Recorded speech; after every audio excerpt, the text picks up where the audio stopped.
We request our esteemed guest, Mr. Dr. Satkarni Makapati, our director, Dr. Sri Harsha Reddy, our dean, Professor Chakrapani, to come forward and light the lamp. We also welcome Vrinda of the batch 2024-26 to light the lamp.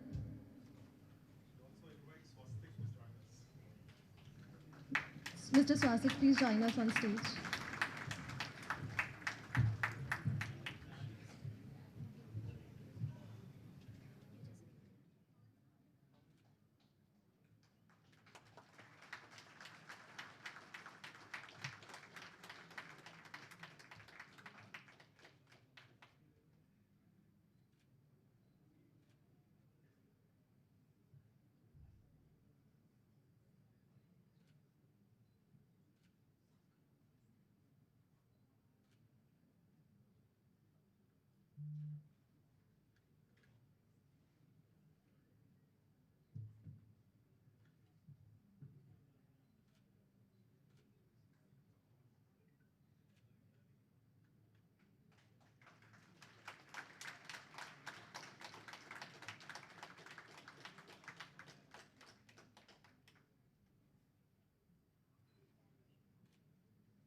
Now we invite Guru Priya and Brinda of the 2024-26 batch for the rendition of Saraswati Vandana, and I request the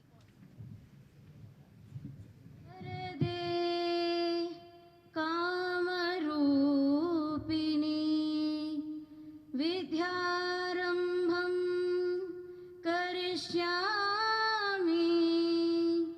Siddhir Bhavatu Me Sada Siddhir Bhavatu Me Sada. Thank you.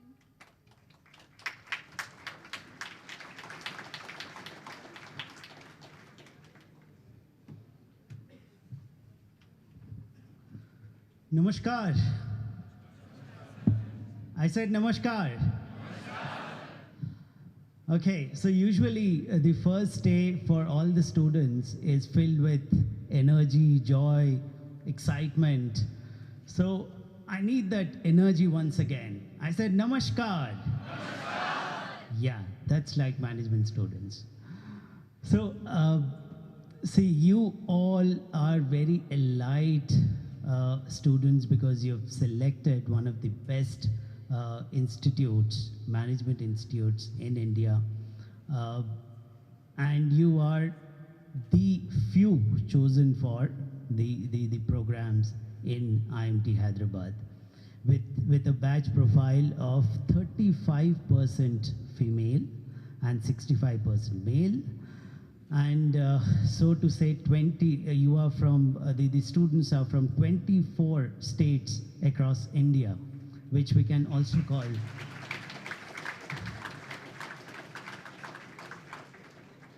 which we can say it's a mini India.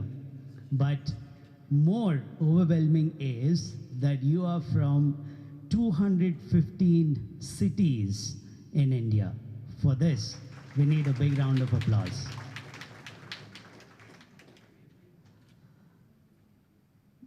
Now, how is it important for all of you? These are all stats that we can go on and talk about it, but how is it important for you and for, a management student like you?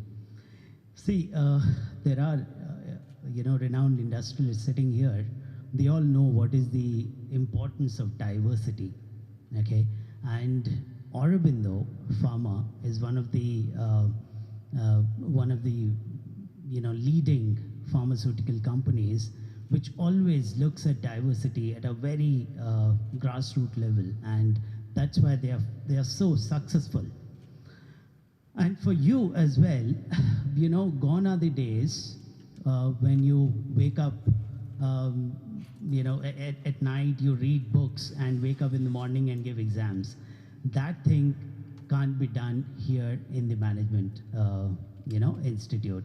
So unless and until you understand the concepts, you can never write or talk about that concept in the exams. Now, how would you do it? For that to happen, you all, I mean, there is something called class participation, component, where all the B schools would have. And what is this component? This component is something where we allow the students to also discuss about certain concepts in the class. Now, if you have diverse crowd in the class, of course, everyone would have their own points to put up. And then you all agree with consensus. And that is where the organization would also want you to be a person who is more diverse, but also very inclusive. And you can be inclusive when you take other diverse viewpoints into consideration, right? The other thing is, we all talk about change is the only constant. We all are taught about it. But is it really important? Is change really important? Now, I would rather say or assure and take a liberty, and talk on the behalf of the management, that we would assure that the companies would come to the institute. But it is not our responsibility, but the responsibility solely lies on the student to crack those companies. We would facilitate in all possible manners, in the sense that we would, provide training programs. We would, provide all sorts of interventions, but it is on you to crack. And over the past years, we've seen that those students who have embraced change, they only learned and they could crack the companies, right? That is where you all have to embrace change right from today. The way you used to study, the way you used to approach your studies are all going to change right now. You have to, and why do we call business, institutions business schools?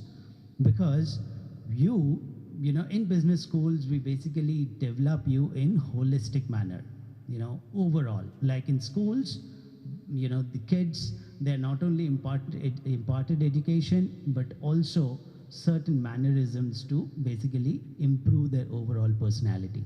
That is what we're going to do in this institute, for which, of course, you need to embrace the change, right? And lastly, I don't know whether the student is in this, in this room. If you remember, we had a webinar, an interaction with me, in which one of the student, she asked me that her relatives stay in Hyderabad, and usually weekends are free, so can I go and meet them? I won't name that student here, but see, I said, yeah, weekends are for you, but then it is upon you how you use it. Whether you use it for completing your pending, assignments, whether you use it for finishing your projects, whether you use it for attending the practitioner sessions, which we, call the eminent industry people to basically talk about what is happening in that space. So it's upon you. Okay, so if you want to go and meet your relatives and enjoy the weekend, you can do so, but then that change won't help you in changing your career or life in future. So that's where I said, for 2 years, tell them that you're going to a central jail where for 2 years you are being, put up there like a hostage, and then after 2 years you come out. But then ask them to check your IDs, because when you go out after 2 years, they might not recognize you because the kind of changed person that you would be, right? So with this, I welcome again all of you. We all have gone through a lot of turmoil and a lot of ups and downs. but finally we are here, and I welcome all of you to this professional world of management. And I hope all of you would embrace the change in a positive way and bring up a positive, a positive change in your life. Thank you. Thanks a lot.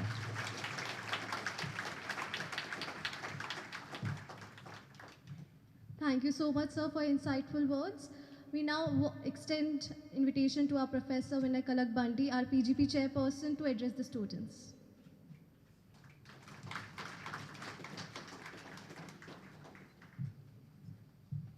Very good morning, everybody. Yeah, Dr. Pawan really set the agenda rolling here. Well, again, I'm getting back to that question, right? What do you see yourself? I mean, at the end of 2 years, there's going to be a transformation. And when you look into the mirror at the end of 2 years, you're going to be looking not physically different, maybe, but as a personality, as the competencies that you gain from the program are going to change the way you look. I mean, change the way you feel, right? Change your personality overall, the holistic development. So the PGM program here is, fine-tuned, is curated with a lot of industry input. There are several agile components with which we, react to market realities and keep updating our program and all of that. But at the core of the program is the vision statement of this institute. Anybody? Do you recall the vision statement of the institute? Yeah, that's just half of it. To be a leading management institute, nurturing socially responsible business leaders, right? And this is going to be repeated several times throughout your program here. And so that is the base of the program, socially responsible business leaders. And if you split that into three, one is business.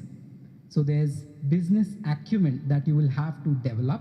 You will have to develop in-depth understanding of various functional areas and integration of all of these areas. That's one.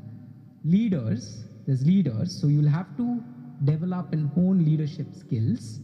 So you will have to not just learn to work across teams, but also learn to communicate your ideas to diverse teams. So that's number two. And the most important part of this trifecta is socially responsible. So we want you all to be individuals who make decisions based on multiple stakeholder inputs to make environmentally and socially sound decisions, right? So if you look at yourself, if you look at the end goal, right? Most of you, before you came here, would be thinking, okay, I'm here, and at the end of this, I will have a job. That's one way of looking at it. But what you will gain through the education here is these three competencies. Business acumen. What are the other two? Business acumen, leadership, and responsibility. So our program is designed around these three competency goals that we have set for ourselves. Yeah? So when you look at your resume after 2 years and say, thank you, God, you did a damn good job. You won't look at a mirror, right? You look at your resume at the end. This is what you're going to think. I'm going to have business skills, business acumen. I'm going to have leadership capabilities, leadership skills, and responsibility. Yeah? So it's up to you to ensure that you are gaining these competencies. So there's a buffet available in the program. You can pick and choose anything you want. But at the end, you need to ensure that you are gaining these three competencies. Thank you very much, and looking forward to more and more interaction with you in the coming 2 years. Thank you very much.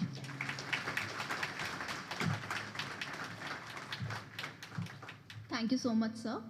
Now we invite our Dean of Academics, Professor Chakrapani, to address the students.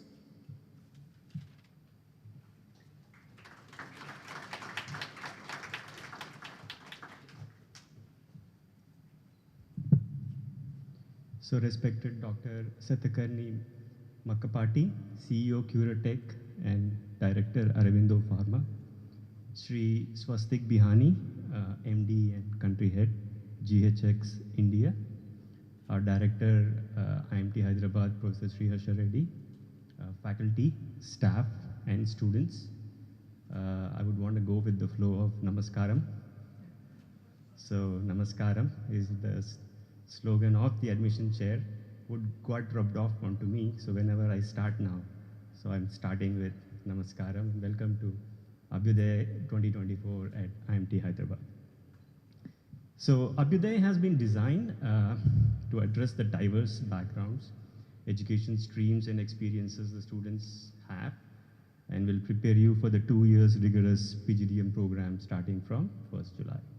So there are broadly 6 themes. I'm sure the program schedule and details have been shared with you.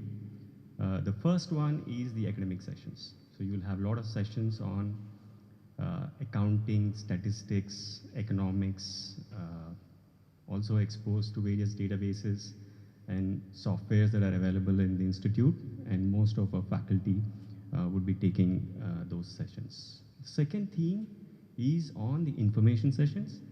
So I'm sure you'll have a lot of questions on the academic processes at IMT Hyderabad. What does the International Relations Office do? What about the placements? What about the internships, and so on and so forth? So we have sessions on all those delivered by the respective process heads.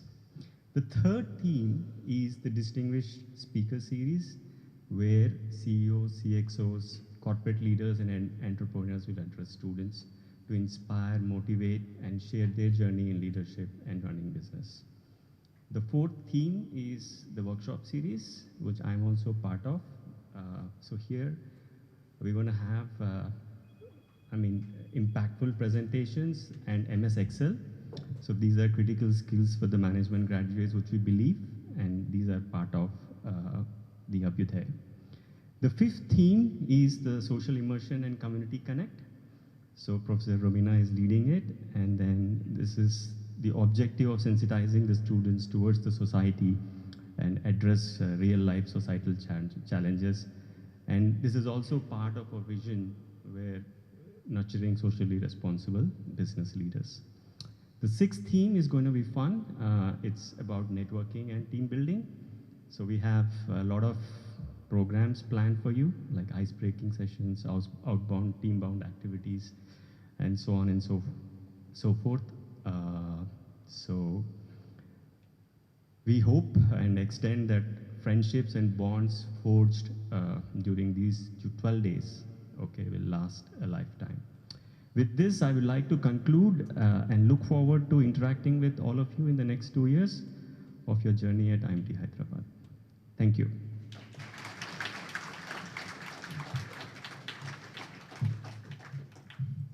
Thank you, sir, for your words.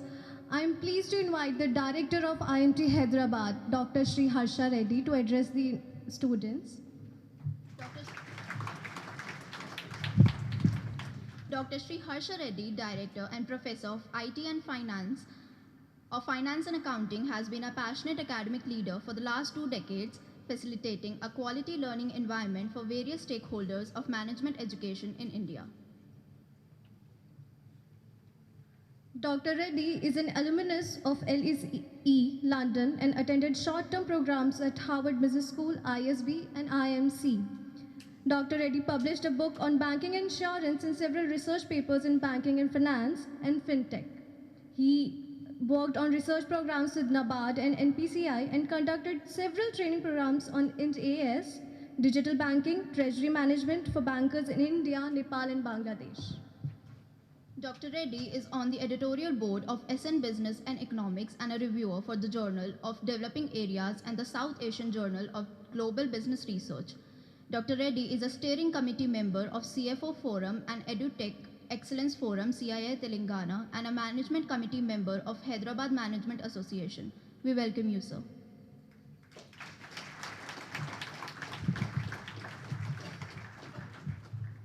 Thank you. Am I audible? Okay. So very good morning to everyone.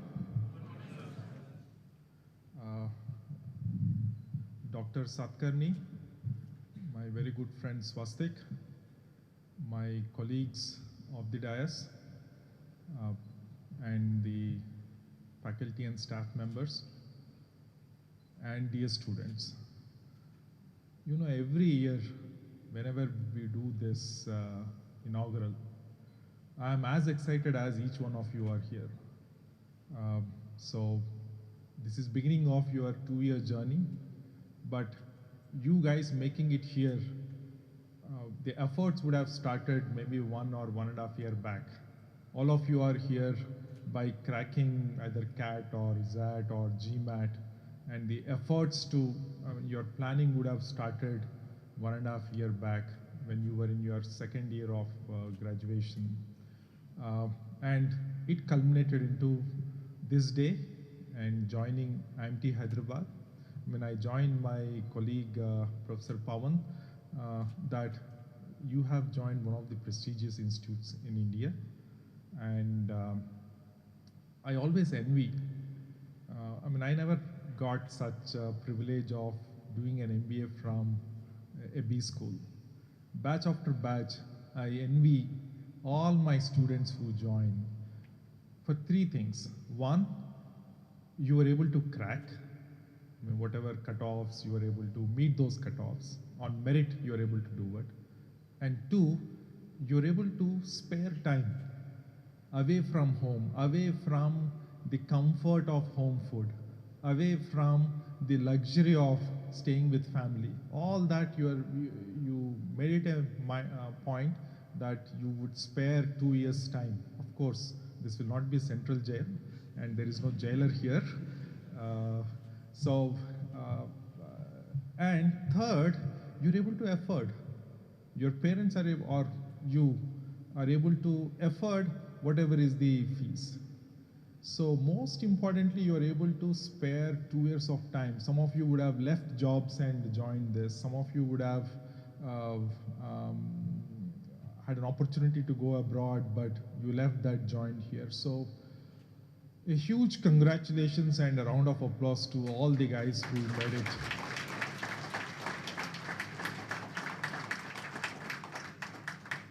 For this program, yeah.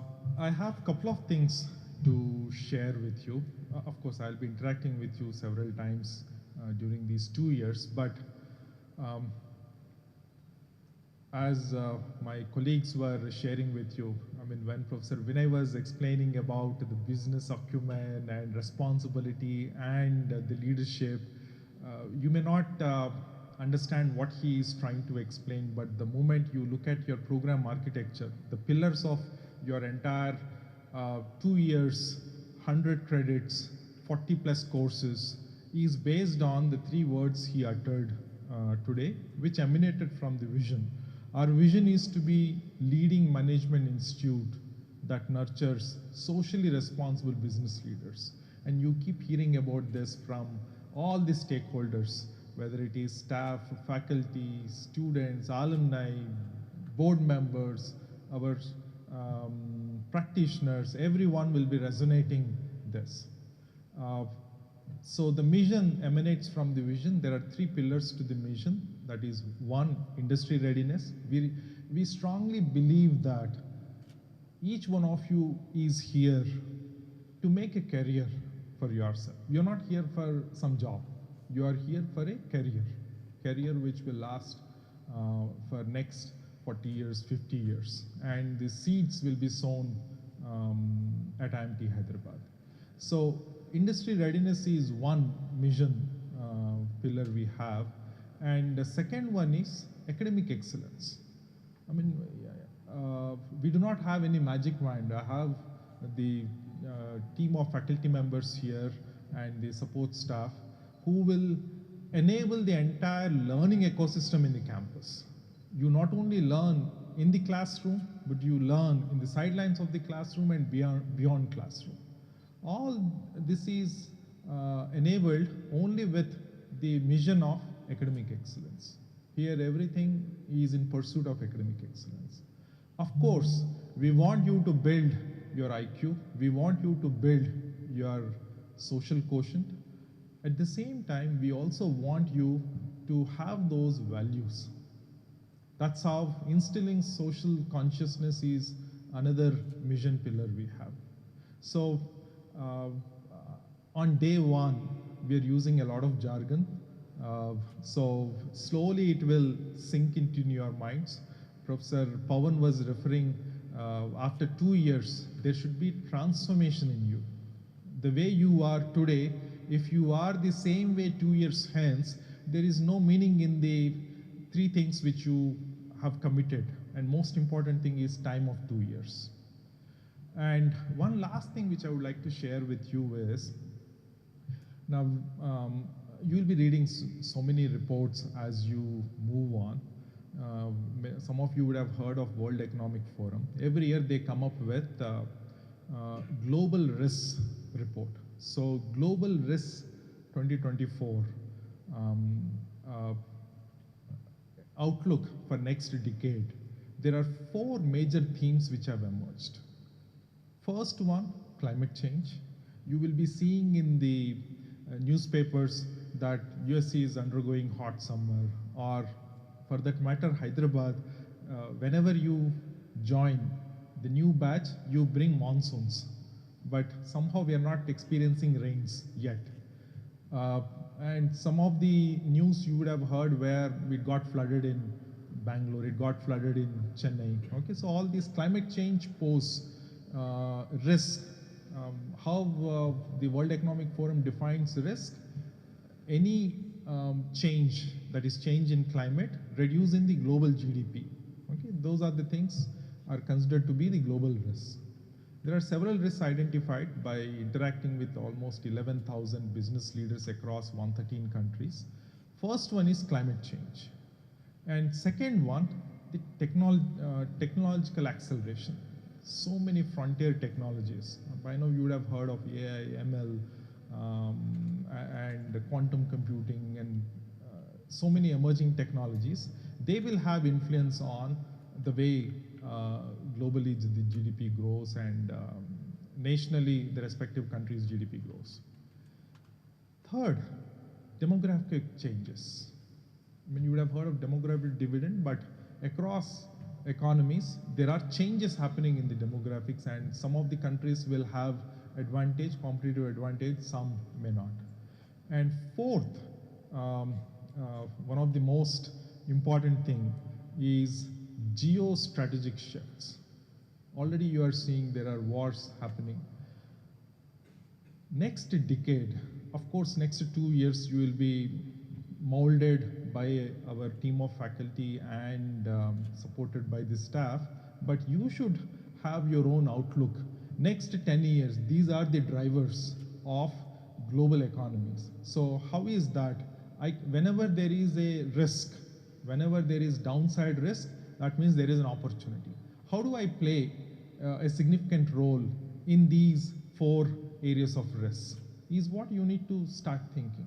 And to enable that, we have launched 3 centers: Center for Sustainability and CSR, Center for Digital Transformation, and Center for Leadership. So some of you, apart from associating with clubs and committees, you can join the outreach activities and thought leadership initiatives by taken up, driven by faculty in these centers. So once again, I congratulate each one of you and all the best for your 2 years exciting learning journey. Thank you.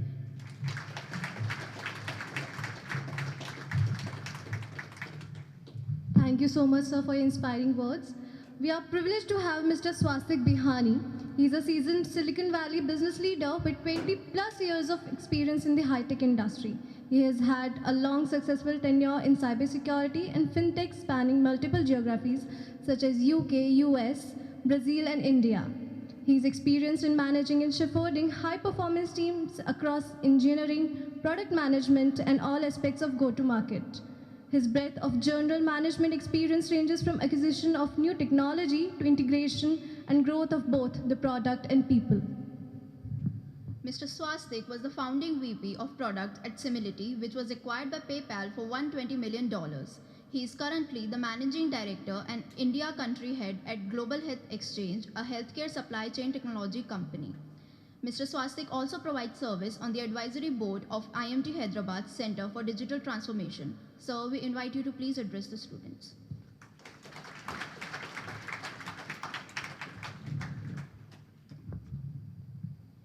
Thank you. That was a fancy way of saying I'm getting older. No, but thank you for inviting me to speak to this wonderful crowd. And, you know, it brings back memories about 20 years back. I'm not helping this cause of me feeling older. But about 19 years back or so, I started my management studies as well. So just love seeing the energy in the crowd, and especially after Dr. Pawan said it for the third time, like, where is the energy? It really reverberated. So, you know, really happy to see you all here. When, you know, Dr. Shirashar said, you know, speak some words to the incoming batch, I was just wondering, you know, what to say, and I think it also scared me because Dr. Pawan also picked up some of the keywords that I was writing. I was like, did I leave this paper somewhere? But no, those are actually, you know, if I look back at my career, there were a lot of learnings. Definitely I wanted to share a few of them, not enough time to do all of those. But at least for me, the three main things that have come across as themes, and I think you've heard this and you will continue to hear it, especially as you go through your program. One is just change, and how do we adopt to that change. The second one is, while doing that, how do you focus on your customer? Your customer can be, it doesn't have to be an external customer. Depending on where you are, which role you are part of, that can be an internal customer. And I think the third, and that's becoming more and more important, is also something that was touched upon, right? The whole idea around inclusivity, around empathy. Because I think those three, again, like I said, too many things, but I felt for me, those three things have been like great learnings over the years. So let me just talk and share a few of those things. You know, when I look at adopting change, you know, we are going through crazy times. Of course, there are things like technological advances, but there are also geopolitical issues which are all around us, financial, you know, stress in the whole system as well. And I think it's important, especially as you all, future business leaders, you know, look at the world, you have to make sure that you're understanding what does that mean to be able to embrace this change and to be able to, you know, take decisions accordingly by utilizing some of this new information in a changing world. I think from a technological perspective, there's no conversation that happens without the mention of AI. And I think fundamentally it's a huge change. I was just like talking before we came in here, and one of the things that really struck me was last year, Sundar Pichai, CEO of Alphabet, which owns Google besides many other things, had this report which was released and which said, he put a foreword in there, which says that AI is going to be a generational shift. It is, while we have all heard that, but what was really intriguing was the fact that he said it's going to be bigger than the mobile revolution and the internet revolution, right? So just what we are on at a precipice of, I think it's phenomenal change. You know, and we have to embrace that. In fact, you know, I'm going to share some stories later on as well. It is so big that if you don't embrace it, companies can actually, it can be a make or break for those companies as well, right? So again, change is not something which we are seeing only in this generation. You know, back in the days, and I'm gonna talk about stuff which probably this generation never even heard of, like when it comes to VCRs or DVD players. You know, we all used to, at least in India, go find how can I get that latest movie from the local guy. In the US, it was Blockbuster, right? You could go, it would be like a weekend thing for most people to go in and select which particular title or titles they want. And then came around Netflix. Not the Netflix we know of today, but a generation before, which is they changed that whole dynamic, saying, why do you actually have to go? You can go to a physical store, you can go online, select the movies, depending on your plan, 2 or 3 or whatever number, and they'll get actually delivered to you in your house. So before the weekend, you're already ready for whichever movie you wanted to watch. And of course, they manage the capacity and everything else. Now, Blockbuster was already seeing challenges, but where the game changer happened is when Netflix really started becoming the Netflix of today, which is they said, why do I even need to go to, as a customer, to be able to order? I can just click a button and it just streams to you. And that was them adopting change, right? They saw what was happening with the power of the internet and what their customers really wanted, and able to kind of not only grow and continue to be relevant in today's day and age, but what happened on the other side was Blockbuster did not make it onto the other side. So again, the point is, as we go through these changes, these meta shifts, it is for us and for you all as business leaders to be aware of those changes. Again, multiple other things, COVID, the way we changed how we work, whether it's hybrid. It doesn't have to be technology only. It impacts us in every way, shape, or form on how we as leaders have to adopt and make the change happen. So I think that was the first part. The second part, I think, is around understanding your customer, because this change, when you're embracing this change, it cannot be done in isolation. I cannot say like, oh, cool, everybody's talking about Gemini and ChatGPT, let me create some kind of a chat thing for my customers at GHX. That would be effectively saying like, cool, I've got a great hammer, now where's that nail, right? It doesn't work that way. It doesn't. And so what we need to do in this era of change is always be close to the customer. Understand what their needs are, what their goals are, what are their challenges, because guess what? They also live in the same world which is changing. And if you already have your customer, the last thing you want to do is lose that customer. And so if you don't change, somebody else will, and you will lose your customer. So extremely, extremely important to be close to your customer, to be listening to your customer, and making changes according to that. And like I said, the customer does not have to be only external.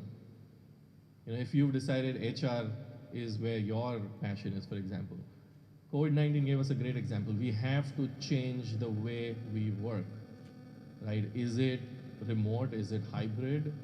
Is it now, do I need to change again to bring people back to work? Those are all being closer to the customer, being able to make sure that we're delivering. In this new AI world, right, your existing employees, similar to customers, you don't want to lose existing employees, much like the way you don't want to lose your existing customers. It's expensive to get someone from outside to train them. What does it mean for HR's role to kind of make sure that your employees are up to date and they're able to have a great thriving career? So again, that was the second part. Now, the third part, and extremely important, especially as we're becoming more and more global. Like, it was just amazing to hear the statistics in terms of the number of states, number of cities that are represented in just this room of incoming batch. Everybody comes with a different background, right? Inclusivity means that we are able to make sure that every voice is heard, right? Especially given the kind of diverse environment that we have. Empathy is also an extremely important leadership piece, because you want to make sure that your team, your employees feel that, get a sense that their feelings are understood, they're appreciated, a lot of those kind of things, right? So, as we go into the future, while we are managing change, while we're talking to the customers, you want to make sure that you are taking into consideration all these things, because guess what? Even your customers are as diverse, or your employees should be as diverse as your customers, because otherwise, how do you bring in that understanding? Going back to that second point, being close to your customer. So extremely important that not only are we building a diverse workplace, but we are also making sure that they're inclusive, they're heard. So, those are my three things.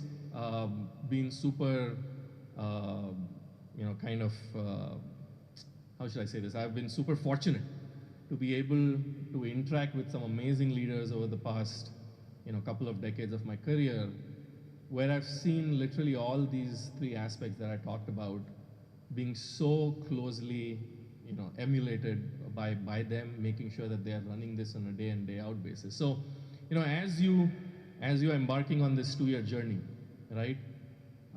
Definitely, your classroom, your courses are important. Definitely your grades are important. But make sure that what you're learning, you are able to put that into the context of the world that is continuously changing in that perspective, right? Because that is where you'll truly not only add value to your own learning, but you'll be able to kind of give back to society as well. So again, congratulations and all the best.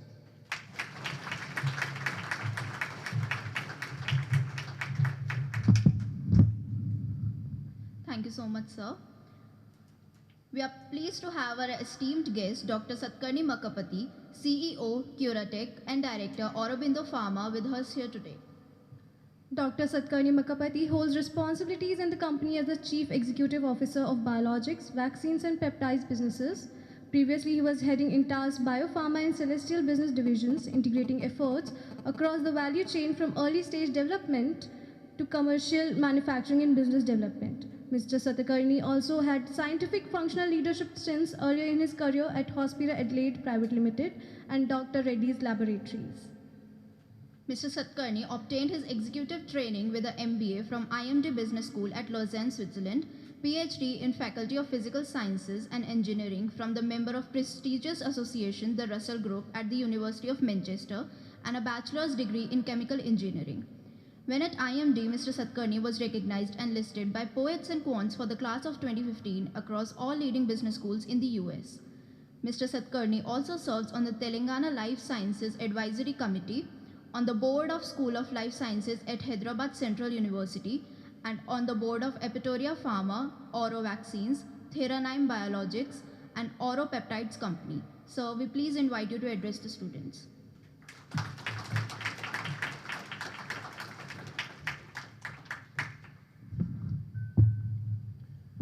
Good morning, everyone. When IMT calls me, I come here. The reason is that I like the school. I like a school of IMT's stature to come to Hyderabad. Secondly, my cousin had passed out from the same campus that you are in from 2017 to 19, so I made some friends with the professors here. Thirdly, as Aurobindo, the school conducts some programs, customized programs for Aurobindo managers here. So to see the evolution from the early days that I came here in 17 to admit my cousin to the evolution it is making with professors like Sharad, Pawan, I forgot her finance professor's name, and Harsha Reddy is amazing to note. But today is about you. Today is about all the students who and their parents who put in the efforts for you to come and choose an option for career advancement, an option for an exposure and learning that will probably stay with you throughout your life and career.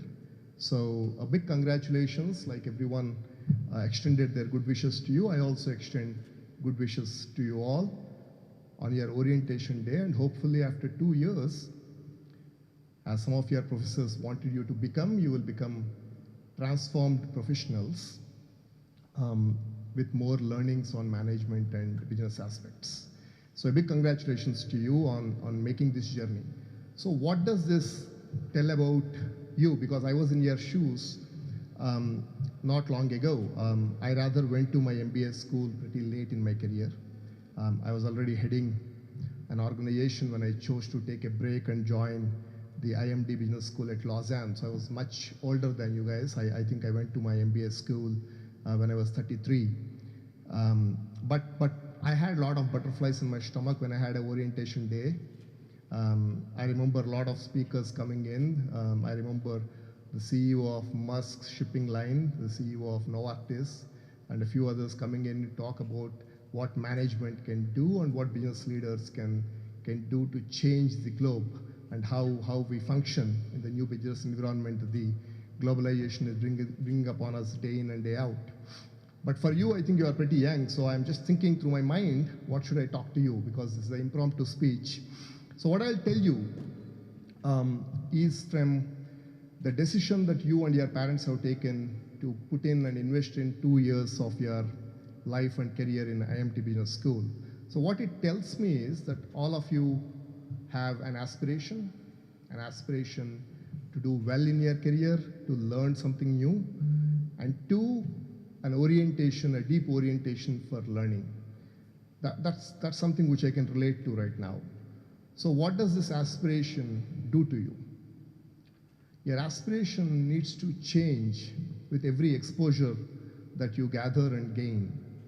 For example, you might have seen your friends, you might have seen your seniors, you might have seen the trends in the academia, that a lot of people with an engineering background or a lot of people with a commerce background or a chartered accountancy would probably look at an MBA as a good career advancement, as a ticket to a good life.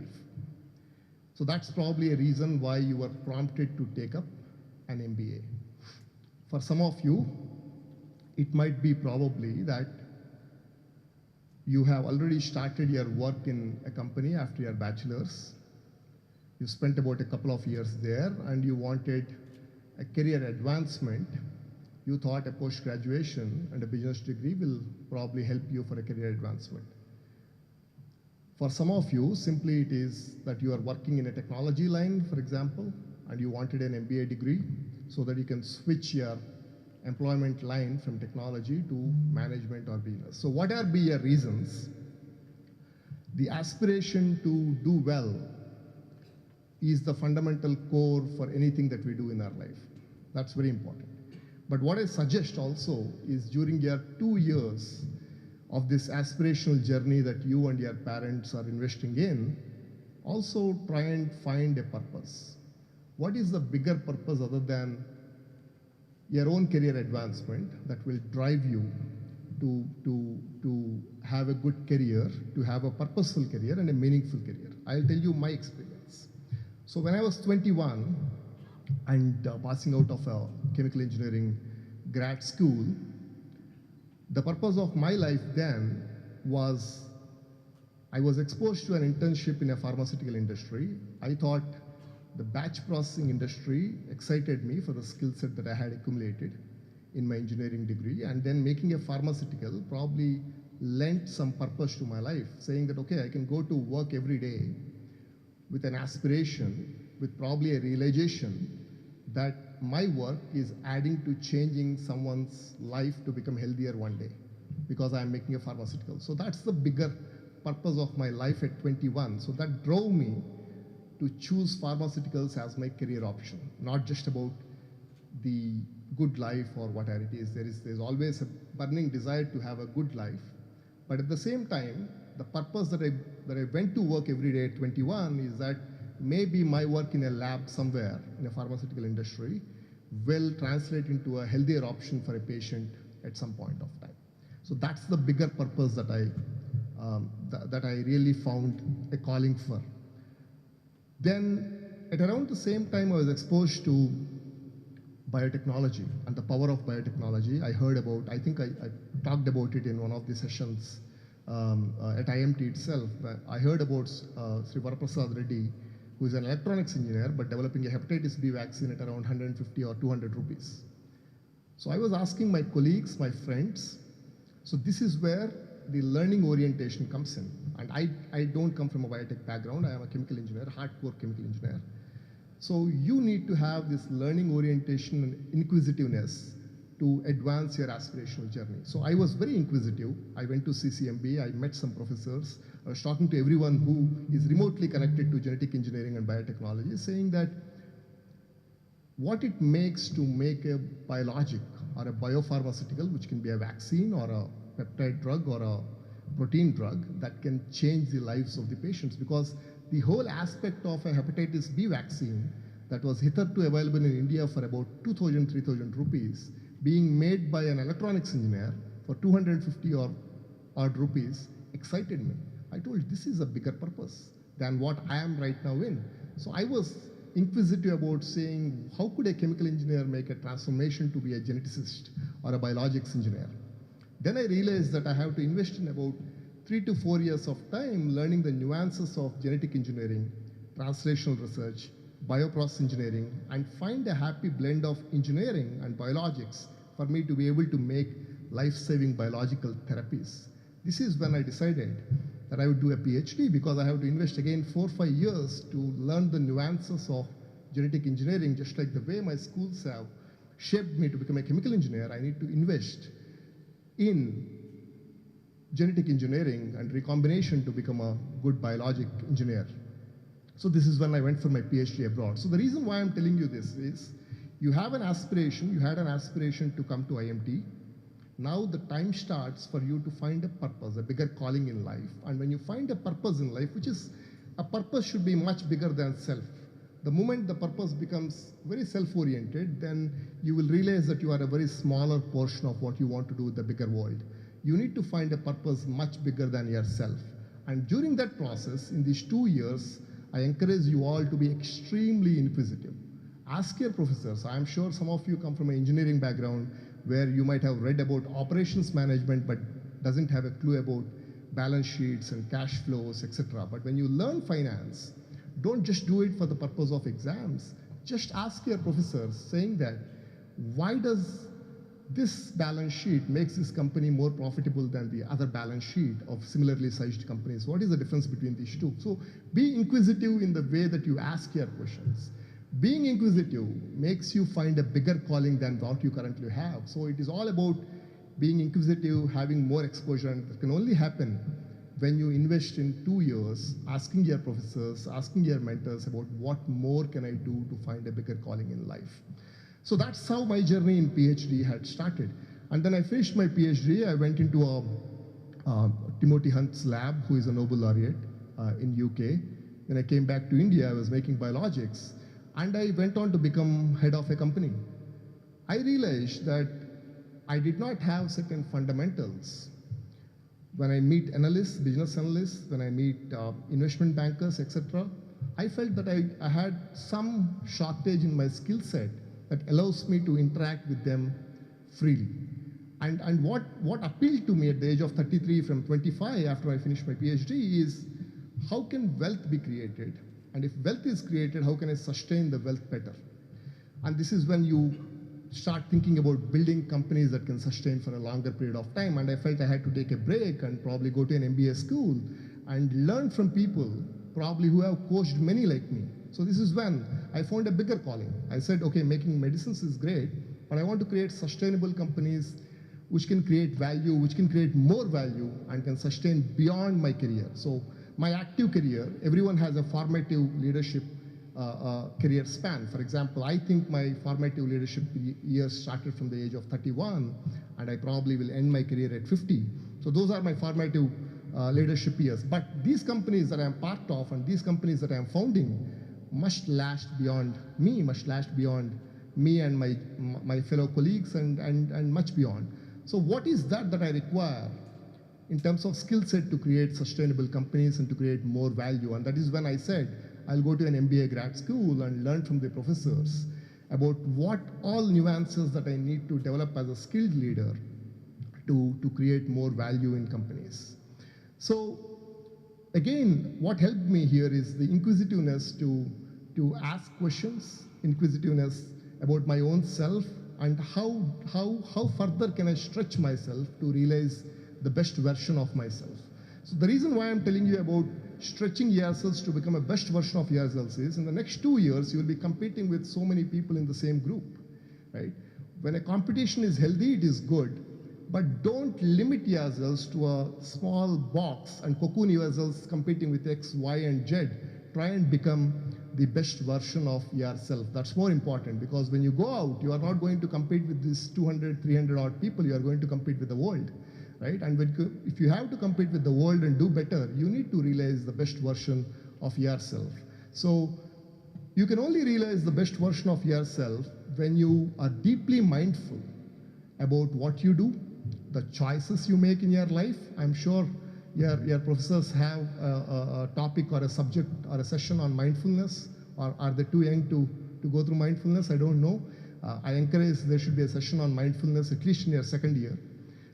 You should practice mindfulness day in and day out to understand what is important to you and why do you do certain things and why do you don't like to do certain things. It's very important because you would, if you are mindful about what the choices you are making, then you would become a better version of yourself. So the 4 topics that we talked about is the aspirational journey that you are taking, the learning orientation, the inquisitiveness that you should have. Competition should be healthy and should help you become a best version of yourself in these 2 years and not limited and cocooned to the 4 walls of the 400 people that you are working with now. And importantly, the 4th one is mindfulness. I don't know if you will be introduced to the topic of mindfulness, but I strongly encourage that at least you have a couple of sessions of mindfulness. When you go out, you will become better versions of yourselves. And the 5th one is come out of your comfort zones. That's very important. You will have to go through a lot of topics like accounting, finance, leadership, etc. Some of it might not excite you at all. And you may be forced to take some of these electives, or I don't know what you call some of these credits. And if you are not comfortable taking the elective, that's when I tell you that you should take that elective. That's what I did. I'll tell you a little story. I did a module called Crisis Management. This was done by Swiss military and armed forces. I actually stayed in the bunkers in Alps in Switzerland, where we have been stationed for 3 days in actual army bunkers to simulate how crises happen and how we deal with crisis with the actual army commandos training us as part of our MBA curriculum. And the episode was that Geneva airport, where a lot of these UN and diplomatic peace forces and a lot of these country heads come in, is suddenly attacked by terrorists. And being the Geneva airport managers, how do we respond to the situation? The first 8 hours, we were hating it, saying that are we business leaders or are we managing airports? But after 3 days of excruciating sessions on crisis management, we realized that we have learned a methodology, a 7-step methodology, a toolkit that allows us to respond to any crisis, be it a crisis in a pharma company, be it a crisis in a family, or be it a crisis in the airport, or be it a crisis anywhere else. So your initial reaction to change, I think Swastik has talked about change, some of your professors have talked about change. The initial reaction to change is having discomfort and resistance. So if you don't like a subject, if you don't want to do it, it's a change, but I trust you to take it. So the situations that cause you discomfort are those situations that will shape your personality. That is what happened to me from my personal experience. So if some of you doesn't like finance, I would strongly encourage that you should take an elective or a credit in finance, an extra credit, so that you'll start to understand and appreciate the topic a bit more. So the 5th topic that I was talking about is come out of your comfort zones. Already some of you have chosen that path because you're coming out of your homes, the comfort of your parents, etc. But academic learning and fighting for grades is altogether a different subject. It will anyway make you uncomfortable. So I hope you will cherish the journey. The 6th thing that I would like to talk before I close is, let me think through what I should talk to you as youngsters, is about education. Someone was telling me the other day that education has originated from a Latin word called educare. And what does educare mean in Latin or Greek, whatever it is to lead out. So education is about one self-realization, learning, but also about going out and leading. So after your MBA, after passing out of your MBAs, then probably you'll go out and start to work in your jobs where some of you might end up as analysts, some of you might end up as leaders. What is the difference, is what people ask me. I mean, my sister who passed out from this school, she is now an analyst. She asked me, how do I transform and become a leader? The global world is changing so fast, and what we see is that the MBA schools or the engineering schools are churning out more of analysts than the strategic thinkers and leaders. So the difference is, some of you who along this journey will pick leadership skills. I don't know if I'm sure every business school has a curriculum on leadership. Leadership cannot be just taught in books and taught in classes. The business schools have hub of activities. So I remember some of you from previous cohort has reached out to us saying that, okay, I would like to have campus placement for my colleagues here. So I'm sure there is a hub for campus placement where students will lead the activity. And what I found very amusing about it is, this student is talking about a whole class of students to be placed, while he is not pitching for himself. He is trying to pitch for the entire class and putting himself on the line saying that, will you come, and pestering us literally, the HR saying that, will you come for a campus placement? So that's leadership, right? I mean, taking up an activity for all of you while he himself has to be placed, but working for all of you is leadership. So if you have such activity clubs, I would say you should participate in those activity clubs and try and see whether you can lead there. And leadership is not just about leading 10 people, but also sometimes being part of the team and enabling the leader to do his job. So try your hand at leadership in these 2 years at the school, because you are relatively young, but I'm sure you'll enjoy the process. And when you lead out, you will have a lot of followers. And that's when some of you will transform from being analysts in Deloitte to becoming leaders at Deloitte. Right? So that's very important. So a lot of business schools these days are churning out a lot of analysts, but we would like some of them to become leaders over a period of time. And if that fundamentals are grained through your activity clubs in the business school, that will be extremely helpful to all of you. On this note, with these 6 points, I would wish you all the best. And I hope that you will have a great career ahead. But importantly, remember the point that I am telling you, that find a purpose in life which is bigger than having a good job or a good salary. Most of the business school students are worried about what would be my take-home package after I pass out of the school. I tell you that find a bigger purpose than salary and the job. And when you find a bigger purpose, you will find a way to navigate through that and achieve it. On this note, I thank you all, and thank you IMT for giving me the opportunity. Thank you.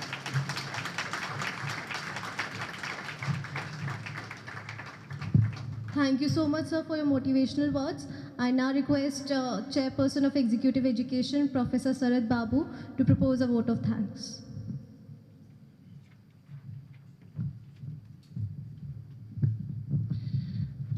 Very good afternoon, all. So, when we were talking about that very first day of the program, orientations program, and we need a leader who can inspire you all. So that's what we were discussing about, who can be invited for this event. Then immediately to my director as well as a couple of our friends came to our mind is Dr. Satyakarani, right? So he's a well-renowned person. And thank you, Dr. Satyakarani, for accepting our request and then inspiring our students. And the 6 tenets of leadership that you spoke about, it's very well resonate with us. And especially, you have given a kind of a new meaning for the word purpose, right? So you talked about that the purpose has to go beyond self, right? So that's also very well connect with our vision and mission statement, that's being socially responsible leader, right? So thank you, Dr. Satyakarani, for delivering such a wonderful session. And I take this opportunity to thank Mr. Swastik as well. And probably what, as a faculty, we supposed to cover in 2 years, he covered it in 3 words, right? So change, focus, and inclusivity, right? And he also connected these 3 aspects very well with the story of Netflix. That's very well connected with the participants. Thank you, Mr. Swastik, for delivering such a wonderful session here. And I also take this opportunity to thank our director, Dean, Professor Chakrapani, Program Chair, Professor Vinay, for their unwavering support and commitment to make this event as a successful one, right? And a special thanks to Professor Pawan, who is admission chair, and admission team. So I don't know where they are sitting here. So whatever we are seeing here today, right? It's not just happened overnight. And so this mega event of inaugural event that we are seeing here, and we are all being a part of it. But it's almost kind of a 10 months relentless effort that our admission team has put in, right? So day and night for the last 10 months, they have been working hard, and then ensuring that means we are getting the right candidate to the campus, and then and becomes such a successful event, right? So it's not just overnight things have happened. So special thanks to admission chair and admission team for their great effort in this admission cycle. Last but not least, I thank the students and their parents. So I'm seeing parents, they are in the campus for the last 2 days. And so you are here in this campus, and the backbone of your success is your parents, and without them you would not be here. So I take this opportunity to thank your parents, all the students' parents, as well as the students and our faculty members and staff members. So all of them, it's a collective effort that we have put in, and I take this opportunity to thank every one of you who have been instrumental in making this event a great success. And as a faculty and staff members, we are most excited to embark this journey with you for the next 2 years. But however, the impact will be for the lifelong, right? So thank you very much. Thank you one and all.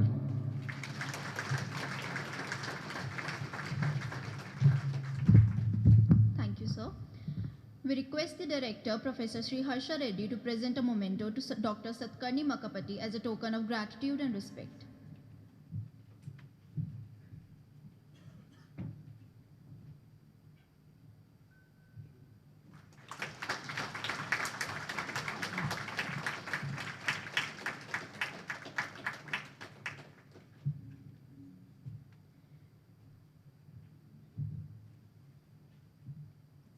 We request the Director, Professor Sri Harsha Reddy, to present a memento to Mr. Swastik Bihani as a token of gratitude and respect.